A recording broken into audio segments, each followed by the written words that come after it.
how to see your feedback on eBay. Hello guys, in today's video I'm gonna show you how to see your feedback. So all what you have to do is log into your eBay account. This is the home page, as you can see right here. Now go to the top corner and go to account settings.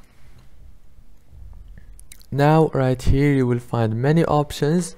Choose the account option here and go to personal information. And as you can see on this page you will find many options too. All what you have to do is go to the feedback right here.